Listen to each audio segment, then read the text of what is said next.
Donc, bonjour à tous pour cette deuxième conférence de la journée, présentée aujourd'hui par Gira Conseil et Bernard Boutboul sur la restauration dans le monde et qui est en cours de réinvention.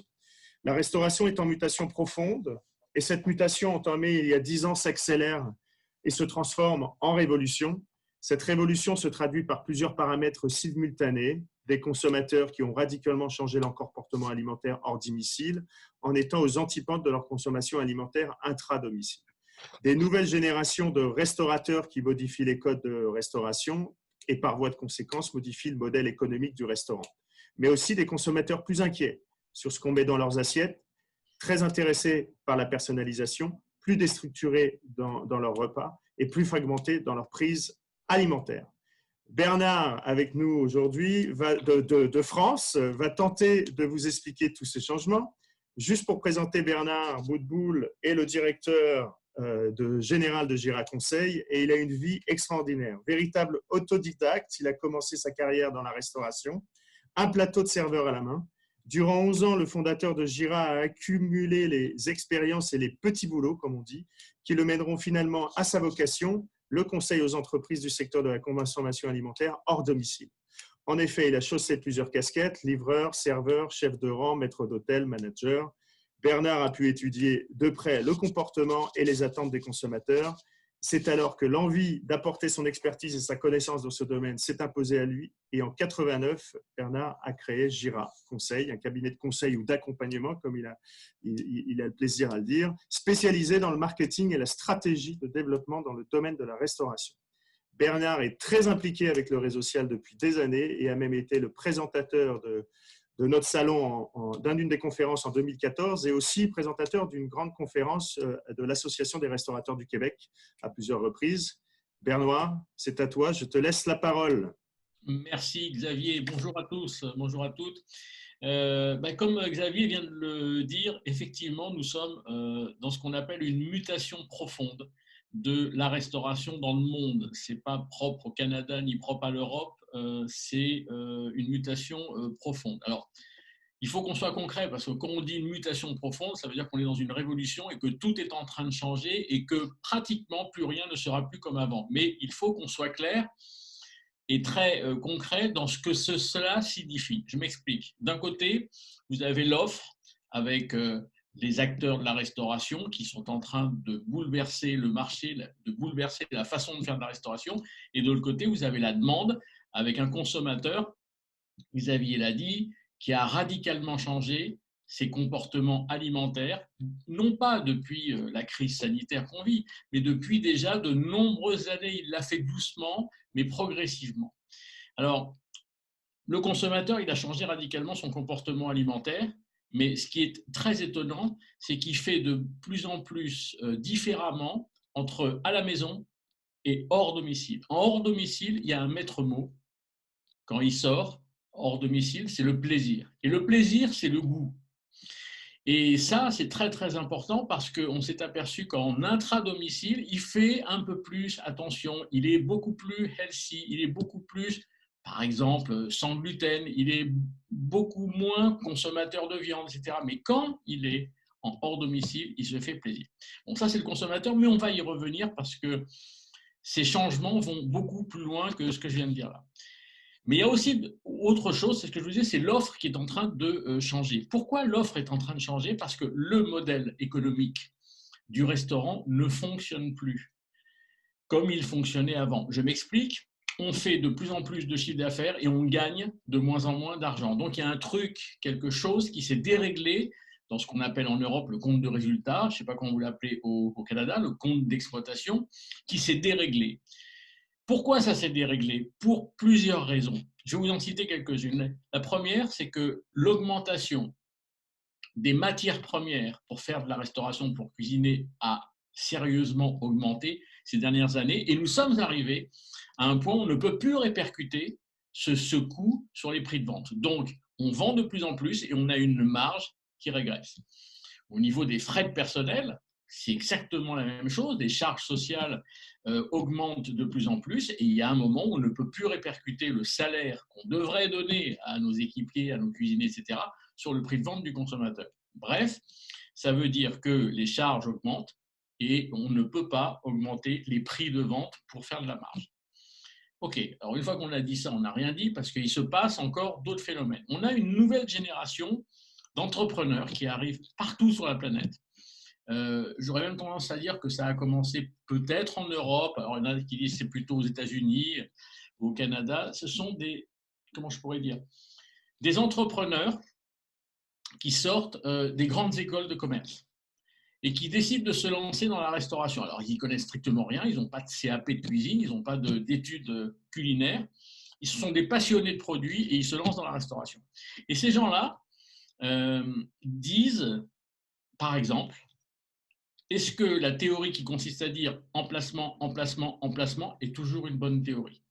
Et quand ils m'ont dit ça, je leur ai dit, mais oui, parce qu'on ne peut pas implanter un restaurant dans un mauvais emplacement. Un restaurant s'implante dans les flux, enfin, tout ce que vous savez, etc. Et eux disent, non, je pense que cette théorie n'est plus d'actualité. Et ils rajoutent, si nous sommes vraiment très, très bons, si nous faisons très, très bien notre travail, et que nous sommes d'excellents communicants, les consommateurs, les clients viendront nous chercher que là où nous sommes, quelle que soit la qualité de l'emplacement. Et quand ils m'ont dit ça la première fois, j'ai tout de suite réagi en me disant, en France par exemple, je connais que 27 personnes qui sont capables de sortir cette phrase. Les 27 personnes dont je parle, ce sont les 27 3 étoiles au guide Michelin. C'est vrai qu'un 3 étoiles au guide Michelin, on peut le mettre au 3e sous-sol, au 4e étage ou dans la forêt, et il y en a eu en Europe dans la forêt. On va le chercher là où il est. C'est un lieu de destination. Et eux disent, mais on peut faire la même chose si on est vraiment très très bon dans l'assiette, très très bon dans le service. Les gens viendront nous chercher là où on est. Alors évidemment, ça change encore une fois le modèle économique parce que l'achat de ce local plus le loyer qu'on va payer va être beaucoup plus bas que si on se prenait ce qu'on appelle un top emplacement. Donc, mon seuil de rentabilité va être plus bas. Mon seuil de rentabilité étant plus bas, c'est beaucoup moins risqué comme opération. Ils disent aussi autre chose, ces nouvelles générations, ils disent entre l'agriculteur, entre le fabricant, entre l'artisan et le restaurant, il y a beaucoup d'intermédiaires qui fait que le produit de l'agriculteur, quand il arrive de mon restaurant, arrive à un prix très élevé. Et eux disent, nous, on ne va pas aller chercher des fournisseurs, on ne va pas aller chercher des distributeurs, on va aller chercher des produits et on va créer nous-mêmes notre propre logistique pour aller chercher les produits. Alors, on pourrait penser comme ça que c'est beaucoup plus coûteux. Oui, c'est vrai, c'est beaucoup plus coûteux. Quand on a un restaurant, c'est hors de prix. Quand on a 3-4, ça commence à se rentabiliser. Quand on a une quinzaine de restaurants, ça commence à être hyper rentable. Pourquoi? Parce que ces nouvelles générations raisonnent au niveau du modèle économique en achetant un produit de meilleure qualité à un prix plus bas. Et ils rétablissent les marges dont je parlais tout à l'heure. Et puis, je vous citerai un dernier exemple, parce que je pourrais vous citer une multitude d'actions que ces gens-là font qui sont quand même extraordinaires. C'est que j'ai appris quelque chose. Il y a une pénurie de personnel dans la restauration dans le monde entier. Ça, ce n'est pas un scoop. Eux disent, on va aller recruter de nouveaux profils. Pourquoi pas? Qui ne sont pas automatiquement des professionnels. Là, je parle de la salle. On va les rémunérer autrement. Ils veulent dire, je vais les rémunérer mieux. Ok, pourquoi pas. Mais ils vont beaucoup plus loin que ça. Ils sensibilisent et ils responsabilisent leurs équipiers pour aller parrainer et aller chercher des gens à l'extérieur comme eux, qui sont des bons, qui ont le sourire, qui font de très très bons services, et ils les rémunèrent pour avoir amené quelqu'un dans l'entreprise, tant que ce quelqu'un reste dans l'entreprise. Ça veut dire quoi? Ils renversent la pyramide de management. Ça veut dire qu'ils disent à ses équipiers, amenez-moi quelqu'un comme vous, tant que ce quelqu'un restera dans l'entreprise, donc c'est à vous de vous en occuper, vous aurez X dollars par mois, tant que la personne restera dans l'entreprise. Ça s'appelle le renversement de la pyramide de management, responsabilisation, et ces nouveaux petits groupes n'ont comme par hasard pas de service de ressources humaines. Voilà, alors une fois qu'on a dit ça, évidemment, ce sont les fondamentaux de la mutation dont je parle depuis tout à l'heure. Mais revenons au Covid, dont on parle beaucoup. Le Covid n'est absolument pas un facteur de changement. Il est juste un accélérateur du changement qui était déjà là bien avant la crise sanitaire, bien avant. Et en fait, ce que nous vivons depuis mars, avril 2020 ne fait que accélérer les choses. Et en fait, la demande est en train de changer à grande vitesse dans sa nature et dans son intensité. Je dis bien la demande, là je parle du consommateur. Pourquoi? Parce qu'on a affaire à des consommateurs qui avaient des méfiances hier et qui, aujourd'hui, a peur et a des craintes sur ce qu'on lui met dans son assiette, ce qu'on lui propose sur la carte, ce qu'on lui suggère verbalement. Bref, il a peur, il a des craintes. Ça veut dire qu'aujourd'hui, le maître mot de la stratégie aujourd'hui dans la restauration pour survivre et avancer, c'est ce qu'on appelle la rassurance. Pour établir, en fait, ou pour rétablir une relation de confiance avec le consommateur. Parce que le consommateur a de moins en moins confiance dans les restaurateurs, a de moins en moins confiance dans l'alimentation. C'est pour ça qu'il lit les étiquettes. C'est pour ça qu'il écoute les émissions de télévision. C'est pour ça qu'il lit beaucoup sur ce qu'on dit de tel ou tel produit, etc. Il se méfie. Il a besoin qu'on le rassure et c'est au restaurateur d'aller vers cette rassurance. Nous avons beaucoup étudié les consommateurs différents consommateurs de la planète en post-Covid, si je peux appeler ça, ou en post-confinement. Et en fait, il y a deux comportements qui se distinguent. Et ça peut poser des problèmes aux restaurateurs du monde entier. Vous avez une minorité de consommateurs ou d'individus sur la planète qui opèrent ce qu'on appelle un repli sur soi. Alors, qu'est-ce que ça veut dire un repli sur soi en termes concrets? Par exemple, c'est je cuisine à la maison ou je me remets à cuisiner. J'utilise un peu plus la livraison au bureau ou à la maison qu'avant, un peu plus. J'utilise de plus en plus le click and collect par rapport à avant. Ça s'appelle, on a appelé ça le repli sur soi, c'est-à-dire que cela, évidemment, cette minorité, et c'est une minorité pour l'instant, mais je pense que ça restera une minorité, elle décroît sa fréquentation au restaurant. C'est évident puisqu'il y a un repli sur soi. Et il y a la majorité de la population, heureusement que c'est la majorité, qui, elle, et c'est ça qui est paradoxal, ne se replie pas sur elle, mais elle va aller de plus en plus à l'extérieur du domicile pour se nourrir, aussi bien au déjeuner, aussi bien qu'au dîner, aussi bien qu'au souper. Mais attention, celle-là, elle a vécu le confinement, elle a vécu la crise sanitaire aussi comme les premiers qui se replient sur soi. Et elle veut aujourd'hui, lorsqu'elle sort, avoir 4 choses qu'elle perçoit dans les restaurants.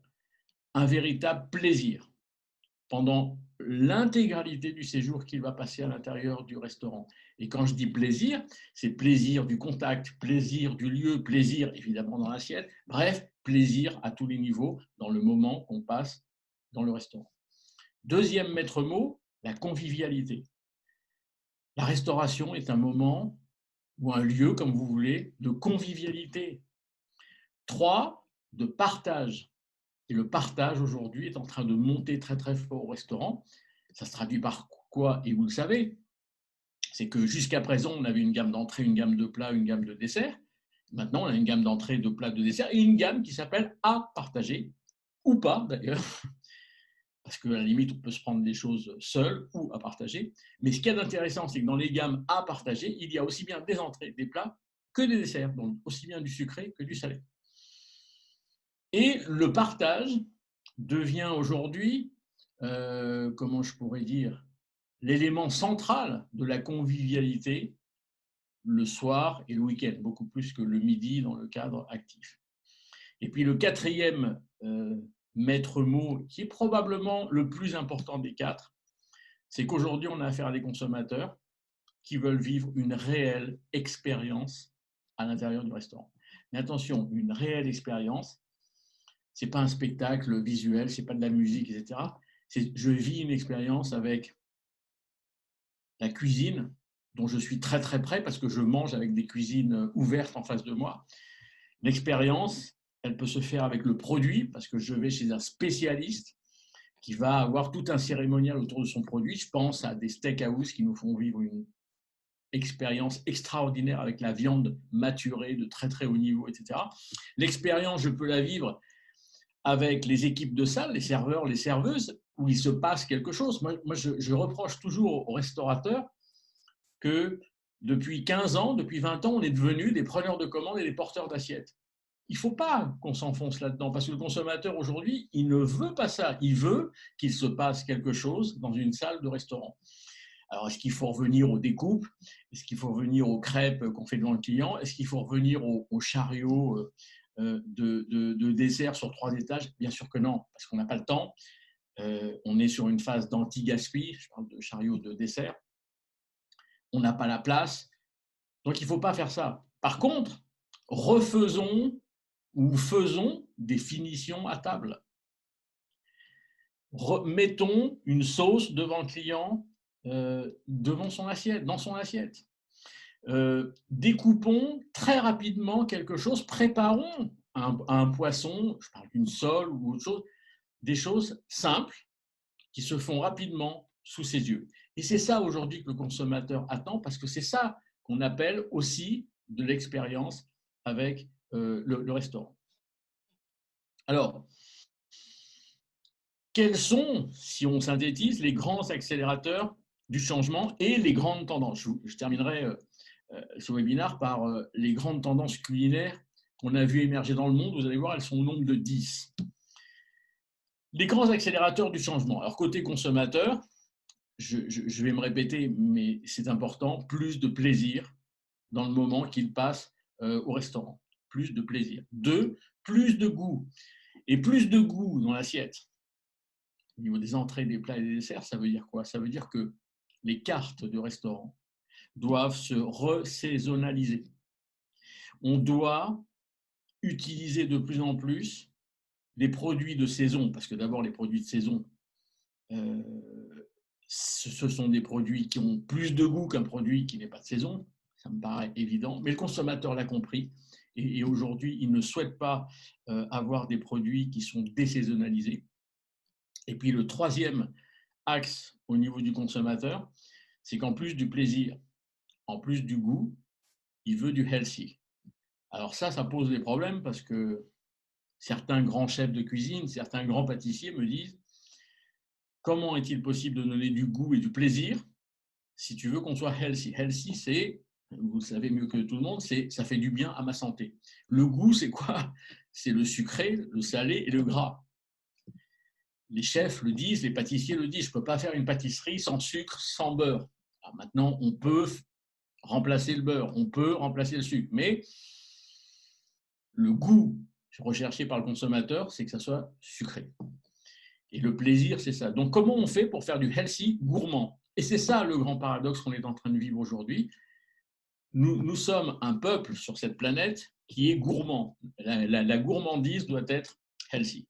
Et ça, c'est très compliqué aujourd'hui. Des chefs sont en train de réfléchir là-dessus, travailler là-dessus, mais c'est un axe sur lequel il faut qu'on travaille. Pourquoi healthy? Parce que je pense qu'il n'y a pas un consommateur sur la planète qui n'a pas compris qu'il y avait un rapport entre mon alimentation et ma santé. Bien sûr que l'alimentation a un rapport énorme avec ma santé. Ils l'ont compris, ça y est, ils l'ont compris. Alors, il y a ceux après qui ont les moyens et ceux qui n'ont pas les moyens financiers. Ça, c'est un autre débat. Mais l'ensemble de la population a compris qu'il y avait une relation entre sa santé et ce qu'il mange. Ça, c'est côté consommateur. Côté restaurateur, alors là, j'aurais tendance à dire que la liste est plus longue dans ce qu'il faut qu'on fasse pour répondre à un consommateur qui a changé. 1, je vous ai dit tout à l'heure qu'on a besoin de le rassurer, le consommateur. Ayant besoin de le rassurer, tout restaurateur aujourd'hui doit s'engager. S'engager, ça veut dire quoi? Prendre des engagements vis-à-vis du consommateur. Alors les engagements, ils peuvent être tous ceux que vous voulez. Soit je fais du local, locavore, soit je fais du bio, soit je travaille en circuit court, soit je travaille sur du développement durable, soit je suis sur l'anti-gaspillage, soit je suis sur la réduction des déchets.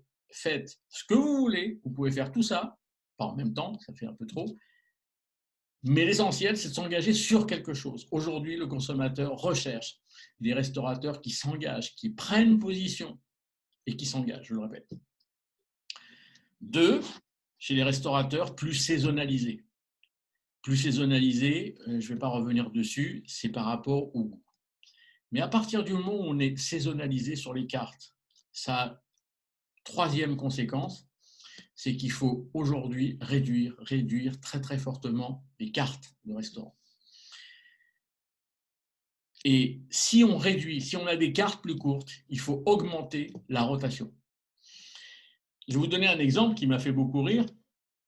Je disais il y a 1 an et demi, 2 ans, dans une conférence, il faut, mesdames et messieurs les restaurateurs, réduire vos cartes, mais vraiment réduire les cartes et accélérer la rotation. Et 1 mois après, il y a un 2 étoiles au guide Michelin qui m'appelle en me disant j'ai entendu dire qu'il faut qu'on réduise les cartes, etc. et qu'on accélère la rotation. J'aimerais bien que tu viennes dans mon restaurant pour que je te montre ma carte et voir ce que tu en penses. Je suis arrivé chez lui, 2 étoiles au guide Michelin, je vous le rappelle. Il avait une entrée, un plat et un dessert. Mais je lui ai dit, j'ai jamais dit qu'il fallait faire 1 et 1. Court, ça veut dire 4 entrées, 4 plats, 4 desserts. Eh bien, vous me croirez si vous voulez, 2 étoiles au guide Michelin, entrée, plat, dessert du jour. Il ne fait que ça. Ça n'a gêné aucun client. Pourquoi? Parce qu'il dit, c'est mon humeur du jour, c'est le marché du jour, c'est ma carte du jour. Une entrée, un plat et un dessert. C'est peut-être excessif, mais il faut savoir que la bistronomie travaille aujourd'hui sur, 5 entrées, 5 plats, 5 desserts, sur une feuille 21-29, 27 comme ça, sur une planche de bois avec une pince. Le lendemain, ils enlèvent cette feuille, 5 nouvelles entrées, 5 nouveaux plats, 5 nouveaux desserts.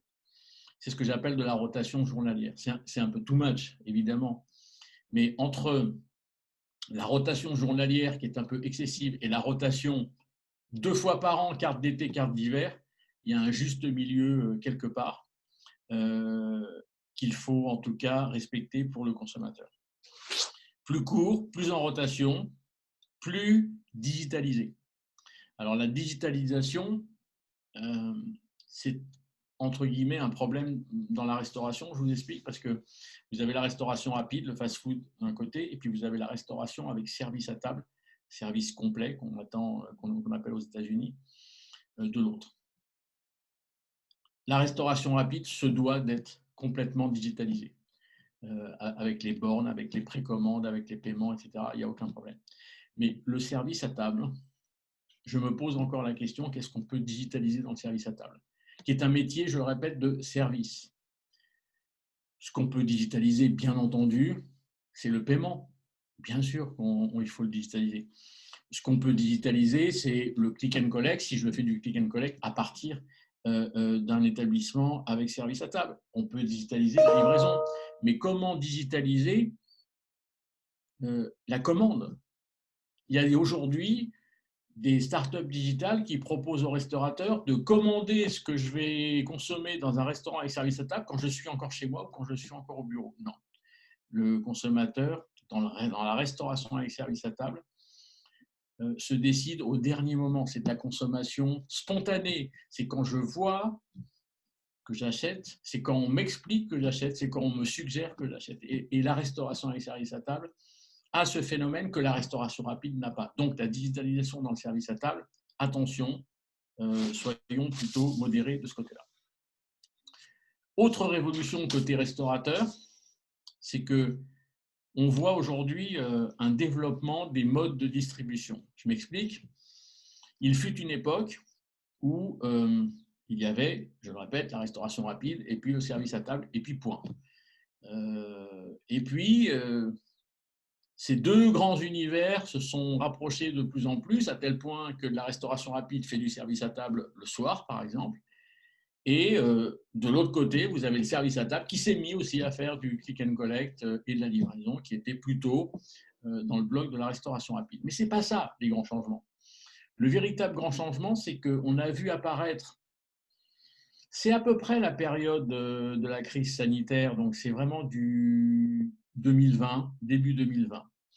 On a vu apparaître des dark kitchens, ce que vous appelez au Canada, je crois, les restaurants fantômes, qui sont des restaurants sans clients, des restaurants qui sont uniquement dédiés à la production et qui sont uniquement dédiés à la livraison. Il n'y a pas de client qui vient ni en click and collect, ni en consommation sur place, c'est uniquement dédié à la livraison. C'est ce que j'appelle une dark kitchen externe. OK. Mais il y a aussi les dark kitchens internes. Alors ça commence à devenir plus intéressant. C'est quoi une dark kitchen interne? Je vous prends un exemple qui nous est arrivé en France. Il y a une chaîne de sushi en France qui s'appelle Sushi Shop. OK. Ils ont quelque chose comme 200 et quelques magasins sur le territoire français. Ils ont décidé à l'intérieur de leur cuisine Sushi Shop, où ils fabriquent les produits Sushi Shop, à l'intérieur de chaque Sushi Shop, d'ouvrir une gamme de produits qui sont en l'occurrence des Pokéballs. Sous une enseigne qu'ils ont créée, qui est une enseigne virtuelle, puisqu'elle est uniquement dédiée à la livraison, qui s'appelle Pokai. Mais vous vous rendez compte, ce que fait Sushi Shop en faisant ça, c'est qu'il optimise son outil de travail en fabriquant des produits d'une enseigne qu'il a créée virtuellement, exclusivement dédiée à la livraison. Sur le modèle économique, c'est excellent. La seule chose, c'est que le consommateur ne pourra jamais venir déjeuner chez Pokai. Le consommateur ne pourra même pas faire de la vente à emporter chez Pokai, puisque c'est ce que j'appelle une dark kitchen interne. Je fais une dark kitchen à l'intérieur de mon établissement, à l'intérieur de ma cuisine. Il y a une troisième possibilité aussi dans les dark kitchens, je ne sais pas si vous l'avez au Canada, ce sont les dark kitchens loués. On a un groupe très connu en France qui fait des pizzas et des pâtes, et il a décidé de faire de la livraison à partir de ces produits pizzas qui sont très appréciés, mais les pizzas ne viennent pas de leurs quelques restaurants qu'ils ont dans Paris. Alors, vous allez me dire, d'où viennent-elles? Eh bien, ils ont choisi des restaurants dans Paris et ils ont demandé à ces restaurants, évidemment italiens, si à l'intérieur de leur cuisine, ils ne pouvaient pas envoyer un gars ou une fille qui fabriquerait des pizzas telles qu'ils les fabriquent dans leur restaurant. C'est ce que j'appelle une dark kitchen louée à un restaurateur. Je trouve ça très intelligent. Ça rend service au restaurateur chez qui vous le faites, parce qu'en fait, vous lui faites rentrer des loyers. Et ça vous rend service à vous, parce que vous fabriquez dans un endroit où vous n'avez pas investi. Et ça vous permet surtout d'aller plus loin en termes de livraison que peuvent avoir comme zone d'attraction vos restaurants. Et puis, il y a une quatrième possibilité de dark kitchen. Vous avez partout dans le monde, on a les deux grands leaders de la livraison que sont Deliveroo et Uber Eats. Et Deliveroo a créé, et ça vous le savez parce que je pense qu'ils le font également chez vous, Deliveroo Édition. Deliveroo s'est dit, on a une plateforme avec des catalogues de restaurants, ok. Mais ce catalogue de restaurants, quelqu'un qui est hors zone, je parle d'un consommateur, ne peut pas l'avoir. Donc il a créé ce qu'on appelle Deliveroo Édition. C'est quoi Deliveroo Édition? C'est un local dans lequel il a investi, qu'il a compartimenté en 10, 15, 20 cuisines différentes, des petites cuisines de 20 mètres carrés. Et il dit aux restaurateurs qui sont sur sa plateforme, venez fabriquer dans mon local, et ce local-là est uniquement dédié à la livraison. Donc on démultiplie les zones de chalandise et on permet à des restaurateurs soit de s'essayer si c'est des nouveaux restaurateurs, soit d'aller plus loin dans leur zone de livraison qu'ils ne le font actuellement grâce à Deliveroo Édition. Donc, vous voyez que la dark kitchen, ou les restaurants fantômes comme vous les appelez, c'est une idée très intelligente, encore une fois, en rapport avec l'optimisation du modèle économique dont je vous parlais tout à l'heure. Alors, il y a le click and collect. Alors, je m'amuse toujours à dire qu'il y a le click and collect et la vente à emporter. Alors, les gens me disent, ah bon, quelle est la différence? Le click and collect, c'est de la vente à emporter digitalisée. La vente à emporter, c'est la vente à emporter à l'ancienne, qui fonctionne encore. Hein. Je dis à l'ancienne, il y a des gens qui arrivent aujourd'hui quelque part dans un magasin, dans un restaurant, ils disent je veux ça, ils payent et ils s'en vont. Ça s'appelle de la vente à emporter. Et puis le click and collect, c'est je suis à mon bureau, je passe ma commande et je sais que je peux venir la chercher entre telle heure et telle. Ça, c'est la démultiplication des modes de distribution. Mais il y en a un qu'on a sorti pendant le confinement. On est assez fiers de l'avoir inventé. C'est encore une fois, ce n'est pas le même, un 2 étoiles au guide Michelin qui, lors d'une discussion début mars, quand la France a été confinée et fermée au niveau de sa restauration, qui me dit qu'est-ce qu'on peut faire, tout ça, je lui dis mode de distribution, etc. Il me dit, ouais, je vais faire du click and collect, je vais faire de la livraison, mais je lui dis, tu pourrais faire aussi autre chose, c'est du drive. Il m'a regardé, enfin, il m'a pas regardé, oui, si, on était en visio, pardon. Et il me dit, du drive, mais je ne m'appelle pas McDonald's. Alors, je lui dis, pourquoi le drive est-il réservé à McDonald's ou à Burger King? Je lui ai dit, tu es 2 étoiles au guide Michelin, tu es quelque chose un restaurant de très très haut niveau. Pourquoi un consommateur n'arrêterait pas sa voiture devant ton restaurant et que tu ne chargerais pas son coffre avec un packaging de très haut niveau, avec des produits évidemment de très haut niveau, puisqu'on est étoilé Michelin, dans du beau packaging encore une fois, avec un petit livret qui m'explique combien de temps je réchauffe les légumes, à quelle température, à quel moment je mets la sauce sur la viande, et même des conseils d'art de la table, comment dresser la table pour faire les choses comme il faut autour des très bons produits. Il l'a fait, et en drive, à l'heure où je vous parle, parce qu'il a continué depuis le déconfinement, il fait plus de chiffre d'affaires que dans son restaurant étoilé Michelin. Je dis bien plus de chiffre d'affaires en drive que dans son restaurant guide Michelin. Ça m'a quand même interpellé parce que je me suis dit, ça veut dire que c'est illimité en termes d'invention, en termes d'innovation. On peut imaginer beaucoup plus de choses pour ramener un produit chez le consommateur là où il est, quand il le souhaite. Il y a aussi, là je sors des modes de distribution, de plus en plus de spectacles qu'il faut introduire en salle. Je vous en ai parlé tout à l'heure, finition à la table, il faut qu'il se passe quelque chose à la table, il faut qu'il y ait un cérémonial, il se passe quelque chose. Et puis, le dernier bloc de grands changements pour le restaurateur, et ça je pense que vous avez remarqué, c'est également un phénomène mondial, on a des établissements de restauration de plus en plus petits, et en même temps des établissements de restauration de plus en plus grands. Alors les plus petits, je fais référence à la bistronomie, qui est vraiment des établissements petits. C'est pas que les cuisines sont ouvertes, c'est qu'on se demande si le consommateur ne mange pas dans la cuisine ou si la cuisine ne se fait pas dans la salle, au grand bonheur du consommateur qui n'a jamais été aussi près du produit. Rappelez-vous tout à l'heure, rassurance. Je veux voir, je veux être rassuré. Et les établissements de plus en plus grands, alors là, vous êtes bien placé pour les connaître parce que c'est parti des États-Unis et du Canada. C'est ce qu'on appelle en France les food courts ou les food halls. Ce sont ces espaces gigantesques, multi-cuisines thématisées avec des kiosques. L'archétype du food hall, pour moi, en termes de modèle économique et modèle tout court, c'est le Time Out Market de Lisbonne. Le Time Out, il y en a plusieurs dans le monde, mais le Time Out Market de Lisbonne est un endroit incroyable qui est une école du modèle économique, une école de restauration. Je m'explique. L'emplacement, par rapport à ce que je vous disais tout à l'heure, vous allez voir que tout se recoupe. L'emplacement dans Lisbonne est très mauvais. Ce n'est pas du tout là où je l'aurais implanté, franchement. Ce n'est pas là. Mais ils sont tellement bons que c'est devenu un lieu de destination dans Lisbonne. Les gens vont dans cet endroit un peu perdu de Lisbonne. Enfin, maintenant qu'il n'est plus perdu, tellement il y a de monde qui vient voir.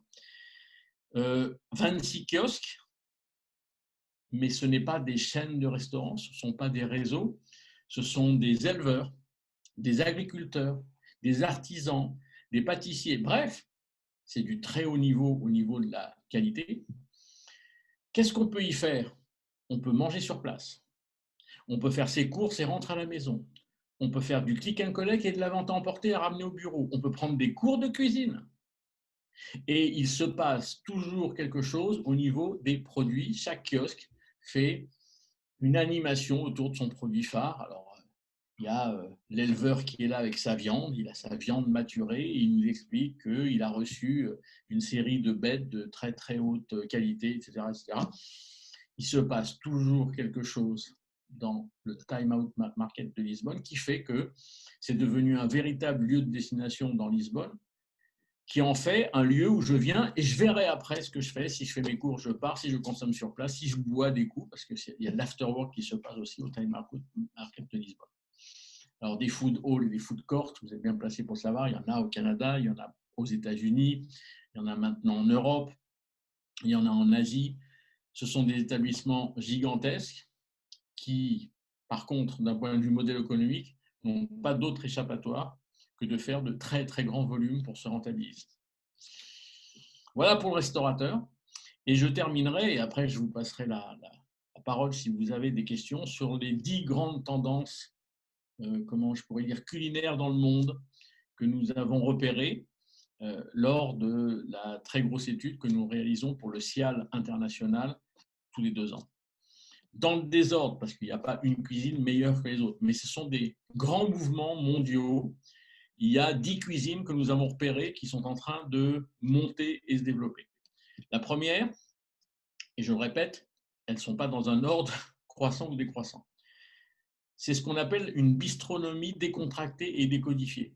Je répète, décontractée, décodifiée. Ça veut dire quoi? C'est de la gastronomie qui est, je dis souvent, pas coincée, pas cérémoniale, très décontractée. Par exemple, quand je dis décodifiée, ils ont complètement enlevé les nappes. Ils ont dépareillé la vaisselle. On n'est plus habillé en blanc et noir. On est habillé en jean, basket, polo. On a même des établissements bistronomiques avec des tatoués, avec des piercings. Ça ne gêne absolument pas la cible de clientèle qui vient se faire un plaisir énorme gustatif, un plaisir énorme de contact avec les serveurs et les serveuses qui sont passionnés de produits et un plaisir énorme parce que la star de la bistronomie, c'est le moment que je passe à vivre une expérience avec une assiette qui est de très très haut niveau. Et cette bistronomie décontractée, décodifiée, va prendre progressivement, si ça continue comme ça, la place de la haute gastronomie étoilée. La deuxième grande tendance mondiale, c'est ce qu'on a appelé une autre Amérique du Sud. C'est proche de vous, c'est une cuisine vénézuélienne et péruvienne qui est en train de monter un peu partout dans le monde. Elle est saine, elle est colorée, elle est ensoleillée. Troisième grande tendance, c'est ce qu'on a appelé les steakhouse haut de gamme. Alors, steakhouse, vous connaissez très bien au Canada, parce qu'on en cite souvent de très très bons que vous avez chez vous, que ce soit à Montréal, Québec ou autre. Mais quand je dis steakhouse, je parle de steakhouse vraiment très haut de gamme, avec des viandes de très très haut niveau qualitatif, des viandes des races rares.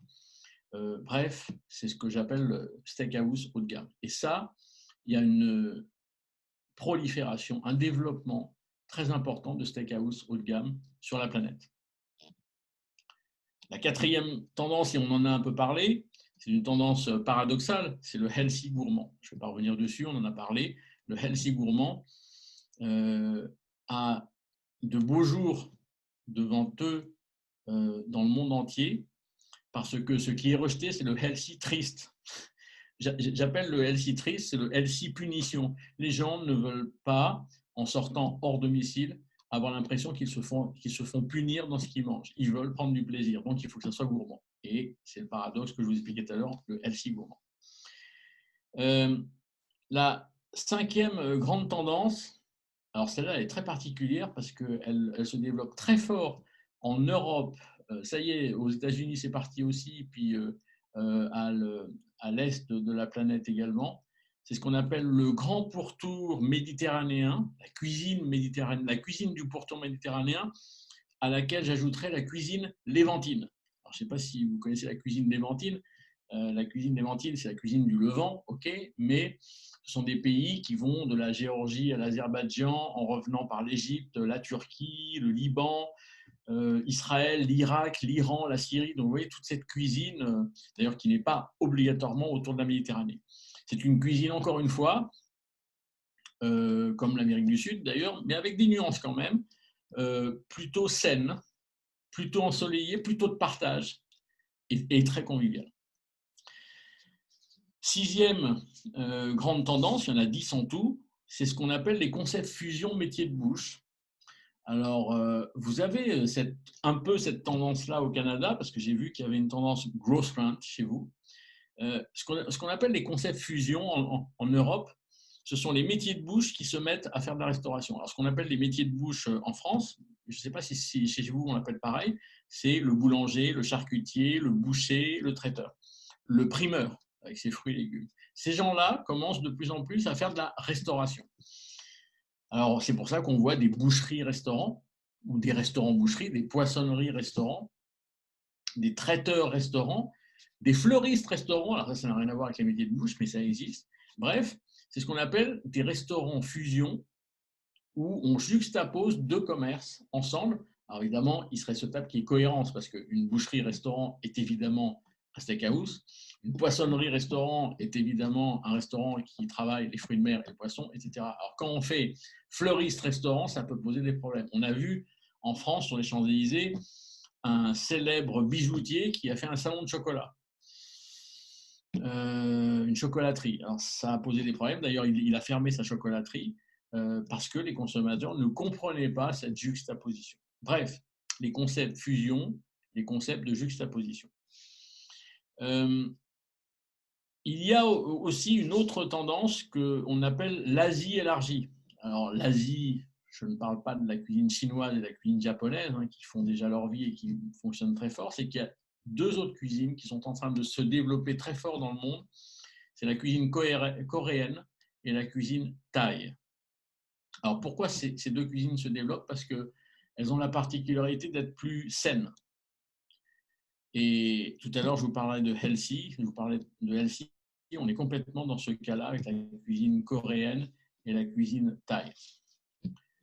Huitième grande tendance, je vous en ai déjà parlé, c'est ce qu'on appelle le gigantisme, les grands espaces de restauration, les food courts, les food halls, les lieux de vie alimentaire. Je ne vais pas revenir dessus.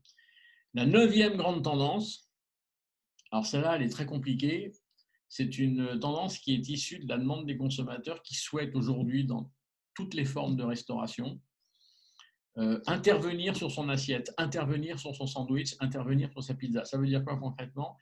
On est sur une demande de minutes, sur mesure, customisable. Ça, c'est très compliqué pour la restauration avec service à table parce que comment faire intervenir le consommateur dans la finition de son plat? C'est très compliqué. La restauration rapide, c'est très très bien le faire, bien évidemment. Je vais vous citer un exemple que vous connaissez très bien. C'est un concept qu'on a repéré en Californie qui s'appelle 800 degrés. 800 degrés, c'est un concept de restauration dite rapide à base de pizza. Jusque-là, rien d'extraordinaire. Sauf que 800 degrés, quand vous arrivez chez eux, vous demandent la taille de la pizza que vous voulez. Alors, ils ne vous proposent pas 3 tailles ou 4 tailles. Il a un encerclement qui grossit et qui diminue et il vous dit, tu me dis stop. Donc, c'est moi qui choisis ma taille de pizza. 2, il vous demande de choisir l'épaisseur de votre part, type panne, à l'italienne, fine, etc. Et ensuite, il vous propose évidemment tous les ingrédients. Ça veut dire que c'est de la customisation intégrale de la pizza. Et la 10e tendance, alors c'est une tendance là qui est partie de France et ça y est, elle part sur le reste de la planète, c'est la restauration rapide très haut de gamme. Et quand je dis très haut de gamme, je vais vous donner un exemple typiquement français. La restauration rapide en France a un ticket moyen, une dépense moyenne client qui est aux alentours de 10 €. Il y a maintenant en France de la restauration rapide à 30 € de ticket moyen. C'est-à-dire que c'est de la restauration rapide qui est distribuée rapidement, mais ce n'est pas du service à table. Par contre, on a augmenté très sérieusement la qualité de ce qu'on met dans le bocal, dans la cocotte, dans le contenant, bref, dans le packaging très haut de gamme, parce que ça reste que de la restauration rapide en LS, qu'on appelle le LS, c'est le libre service que vous connaissez très très bien au Canada. Et cette montée de la vente au comptoir haut de gamme fait beaucoup de mal à la restauration avec service à table intermédiaire. Pourquoi? Parce que si la restauration rapide commence à faire du très haut de gamme, eh ben, elle va intéresser de plus en plus des consommateurs qui sont dans la restauration avec service à table intermédiaire et qui vont descendre d'un cran pour manger mieux et peut-être moins cher. Voilà les 10 grandes tendances que je voulais voir avec vous pour terminer. Maintenant, je reste à votre disposition s'il y a des questions sur des sujets que j'ai abordés, mais aussi peut-être sur des sujets que je n'aurais pas abordés. Merci Bernard. Je vais demander aux personnes qui participent de nous écrire des questions s'ils en ont. Il ne faut pas hésiter. Pas de questions, pas de mauvaises questions, surtout que Bernard, tu as fait quand même un descriptif global de l'état de de la restauration un peu partout dans le monde. On vit à peu près les mêmes tendances et je trouve que l'exemple de Time Out Market est un bon exemple. On en a déjà d'ailleurs, il y en a un qui a été créé à Montréal et qui marchait très très bien avant le Covid. Je ne sais pas où il en est encore aujourd'hui, mais est-ce qu'on voit aujourd'hui, moi j'ai une question en particulier, parce que c'est vrai qu'il y a eu beaucoup de choses dans ce que tu as dit et il y a une réalité à Montréal, je pense on était un peu là-dessus et même au Canada d'ailleurs.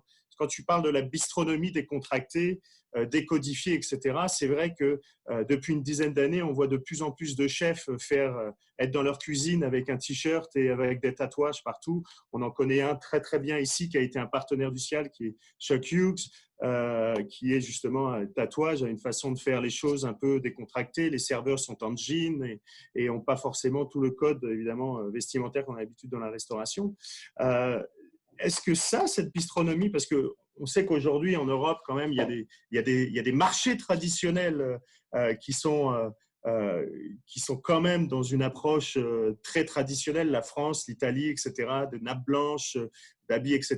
Est-ce qu'il y a une évolution réellement forte en France de ce genre de… En Amérique du Nord, j'y crois parce que c'est un peu… les codes sont un peu différents, mais en Europe, est-ce que ça a vraiment un impact aussi fort ? Alors, au risque de te surprendre, Xavier, c'est plus fort que ça, c'est colossal, à tel point que la bistronomie qui a décodifié, qui a enlevé les nappes, qui a dépareillé la vaisselle, etc., même les tenues vestimentaires, et tu l'as rappelé, les tatouages, etc., il y a des 2 étoiles ou des 3 étoiles au guide Michelin qui commencent depuis, qui commencent, ça fait quand même 3-4 ans, donc ce n'est pas si nouveau que ça, à enlever les nappes, à dépareiller la vaisselle, etc. Mais tu sais, le premier qui a fait ça, c'est Alain Ducasse, que tout le monde connaît. Il l'a fait chez Spoon, un de ses premiers concepts, il y a 25 ans. Il a enlevé les nappes et il y a 25 ans, tout le monde a dit « Oh, quel sacrilège, on ne fait pas ça dans la haute gastronomie, on n'enlève pas des nappes. » Il l'a fait. Et je pense qu'aujourd'hui, les consommateurs de la gastronomie acceptent cette décodification qui a de moins en moins de sens, comme d'ailleurs le service. Tu sais, on dit, c'est ce qu'on apprend dans les écoles hôtelières, qu'il faut servir à droite, desservir à gauche, ou le contraire d'ailleurs. Moi, je n'ai jamais su. Mais je peux t'assurer que le consommateur, même français, il n'en a plus rien à faire de ça. Ce qu'il veut, c'est avoir un contact très sympathique avec un serveur ou une serveuse qui sourit, qui le chouchoute, qui s'occupe de lui, bref, qui est à son service. Donc aujourd'hui, on peut décodifier tout ça. Tu sais très bien que quand tu vas dans un étoilé Michelin, c'est toujours un peu coincé. Tu sais, la personne est un peu au-dessus de toi. Tu oses à peine parler, tu oses à peine dire une bêtise. Non, c'est fini ça. Même en France, c'est fini. C'est fini ça. Ok, parfait. J'ai une autre question. Je voudrais juste terminer. Quand tu vas dans la bistronomie de très haut niveau à Paris, il y en a 2 ou 3 qui sont comme ça. C'est du $80 à midi, 120 $, le soir. Quand le gars ou la fille vient te prendre ta commande, il ne te dit pas qu'est-ce que vous avez choisi, est-ce que vous avez choisi. Tu sais, qu'est-ce qu'il te dit? Qu'est-ce qui vous ferait plaisir aujourd'hui, Xavier? Là, ça change tout. Là. Qu'est-ce qui vous ferait plaisir? Tu te rends compte? Ça aussi, ça se décodifie. Voilà. Alors, j'ai une question qui vient de rentrer. Est-ce que les crises sanitaires successives, et qui ne vont sûrement pas s'arrêter, ne vont pas décourager les nouveaux entrepreneurs et les nouveaux concepts? Au contraire, il est en train de se passer un phénomène complètement dingue, et ça, on ne l'avait vraiment pas prévu. C'est qu'on a un taux de création d'entreprises dans la restauration depuis cette dernière crise sanitaire, mais il y en a eu d'autres. Hein. On a eu le poulet aux hormones, on a eu la vache folle, ça remonte très loin. Les crises sanitaires, on en a régulièrement. À chaque fois, on s'est relevé et on s'aperçoit que plus il y a des crises sanitaires, plus les opportunistes, les créateurs d'entreprises dans la restauration veulent rentrer pour faire justement de la restauration autrement. Ok, intéressant. Moi, j'ai une autre question. Tu parlais évidemment de s'engager, de rassurer, et tu parlais de local, par exemple, de s'engager sur le local. Et tu as aussi dit que les marges se resserraient de plus en plus pour les restaurateurs, voire pratiquement aucune. Comment on fait du local à bon prix dans un restaurant? Alors, c'est une excellente question, mais j'en poserai une autre question, c'est comment est-il possible de remplir une carte qu'avec du local? Et ça, il y a même des grands chefs, il y a des restaurateurs, il y a des entrepreneurs qui ont essayé, ça ne marche pas. Parce qu'en local, tu n'as pas assez de volume pour remplir ta carte. Donc, on peut avoir une partie de ces produits en local, une partie de ces produits en circuit court, une partie de ces produits en industrie agroalimentaire de haut niveau. Moi, je pense qu'aujourd'hui, les cartes les plus intelligentes, C'est des cartes qui mixent un peu de tout ça de manière intelligente. Et non pas tout en circuit court, tout en local, parce que je ne peux pas remplir une carte. Je vais manquer de volume et je vais être en rupture de stock si je travaille qu'en local. Et puis en local, on n'a pas tout. On sait très bien qu'on n'a pas tout. Il va nous manquer des produits. Donc, comment on fait? Donc, le local est une composante de ma stratégie produit. C'est intéressant tout ça. Parce que moi, je pensais qu'en France, on était quand même un des plus gros pays de production, tout produit confondu. Et tu viens de m'apprendre qu'on n'est pas capable de faire une carte avec tous les produits de France. On doit avoir la même réflexion aussi au Québec, parce qu'on produit quand même pas mal de choses, que ce soit au Canada ou même au Québec, ici. Tu es en train de dire qu'on n'est pas capable de prendre, de faire une entrée, un plat et un dessert 100% local. Ou c'est difficile? Alors, une entrée, un plat, un dessert, si on peut. C'est une carte complète en local. Ça, par contre, c'est très, très compliqué. Impossible. Alors, quand on est en France, dans une région comme l'Alsace, l'Aquitaine ou le Limousin, qui sont des régions agricoles et production, oui, peut-être. Mais alors, un restaurateur en région parisienne avec le local, je ne sais pas ce qu'il va faire. Parce qu'on ne produit pas beaucoup en région parisienne. Et dernière question, parce que tu as parlé beaucoup de cuisine, le fait de cuisine ouverte, etc. Il faut donner une expérience. Mais qu'en est-il de la vraie cuisine faite dans les restaurants comparée aux plats prêts et réchauffés dans le marché? Parce que tu n'en as pas trop parlé et c'était une des critiques d'ailleurs des nouveaux restaurateurs, c'est pour gagner des gains de productivité et surtout de productivité, d'argent, de rentabilité, pardon. On produit moins sur place, on cuisine moins sur place, en fait. Eh bien, ça, c'est une erreur. Parce qu'aujourd'hui, on est dans un reversement de tendance, parce qu'on a un peu trop utilisé l'industrie agroalimentaire, les plats tout préparés, etc. Et aujourd'hui, on a affaire à un consommateur qui veut retourner et aller dans des restaurants qui fabriquent réellement tout sur place. C'est ce qu'on appelle le fait maison. Okay. Le fait maison, aujourd'hui, est en train de monter. Et c'est normal, le consommateur, s'il a envie d'aller dans un restaurant et revenir dans un restaurant, c'est pour manger quelque chose qu'il n'est pas capable ou qu'il ne peut pas faire ou qu'il n'a pas le temps de faire chez lui. Donc, ça ne peut être que du fait maison. Si on lui propose des plats préparés qu'il peut trouver au supermarché du coin, ça n'a aucun intérêt. Donc, c'est une mauvaise piste. Le tout industrie agroalimentaire. Attention, le tout industrie agroalimentaire. Il faut passer en fait maison en se faisant aider aussi de base et de produits bruts grâce à l'industrie agroalimentaire. Parfait. Je ne vois pas d'autres questions. Là, c'était quelques questions que j'avais moi personnellement. Bernard, de toute façon, on arrive, il est 9h55, on arrive à l'heure. Je voudrais vraiment chaleureusement te remercier. Et c'est la magie en fait de la partie virtuelle d'une certaine manière. C'est qu'on peut t'avoir même de chez toi et te faire participer à notre cycle de conférences. Ça a été vraiment très enrichissant. Je voudrais juste rappeler à tout le monde que évidemment, cette présentation est enregistrée et sera diffusée sur la chaîne YouTube du Ciel TV et sur le site aussi de notre salon virtuel dans la section conférences et rediffusion. Je voudrais remercier toutes les personnes présentes, y compris toi, Bernard. Je sais que chez toi, il est à peu près 17h bientôt, là, je pense. 16h, pardon, 16h. Bon courage pour la suite et pour ta présentation qui aura lieu, je pense, dans quelques jours avec Paris dans la conférence liée plus dans les conférences liées à l'innovation, etc., qui remplace les dates du Ciel Paris. Je vous remercie à tous pour votre support et je vous souhaite à tous une très belle visite virtuelle. N'hésitez pas à aller voir nos stands et nos exposants. À bientôt. Merci à tous. Au revoir. Au revoir.